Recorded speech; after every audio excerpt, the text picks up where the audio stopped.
have ignition. 2, 1, 0. We have a liftoff. En 1972, c'est le lancement de la mission Apollo 17, la dernière mission habitée dans l'orbite de la Lune. Après plus de 50 ans, 4 astronautes, 3 Américains et le Canadien Jeremy Hansen, s'envoleront vers la Lune, ou plutôt autour de la Lune. C'est la mission Artemis 2. Une mission d'une telle ampleur, on s'en doute, peut comporter des risques. C'est pourquoi la NASA a multiplié ces derniers mois les retards quant au lancement de la mission. La NASA vise donc la première semaine d'avril pour le décollage prochain. Mais là encore, rien n'est sûr. Le nouveau plan dévoilé par la NASA comprend maintenant plus de missions lunaires dans le programme de test. Artemis 2, toujours prévu au printemps. Artemis 3 ne fera plus l'alunissage, mais prévoit une phase de test en 2027. Et l'étape cruciale d'alunissage, qui comprend donc de marcher sur la Lune, sera là maintenant reportée en 2028.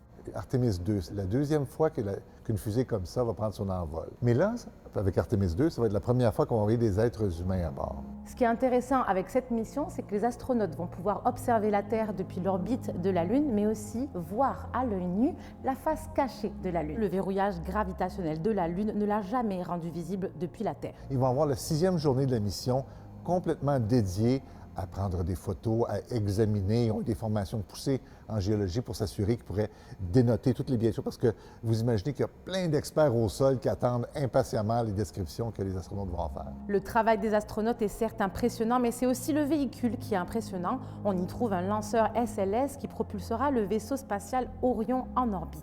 Orion, c'est la star de cette fusée et c'est le seul élément qui retournera sur Terre avec un amérissage dans l'océan Pacifique au large de la Californie, 10 jours après le lancement de la mission.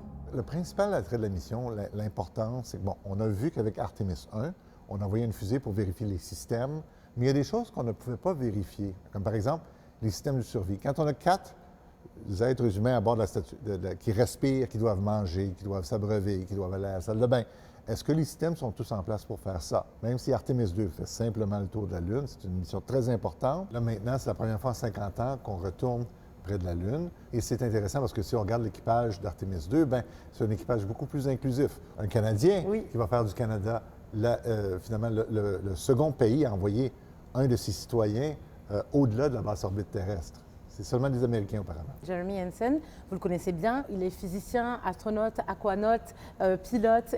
Qu'est-ce qu'il fait de plus? Bon, Jérémy, évidemment, il nous vient de l'armée de l'air canadienne, c'est un pilote de CF-18.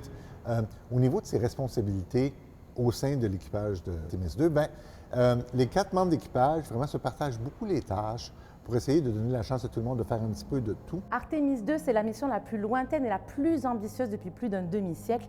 À l'Agence spatiale canadienne, Lila Mouche pour Nouveau Info.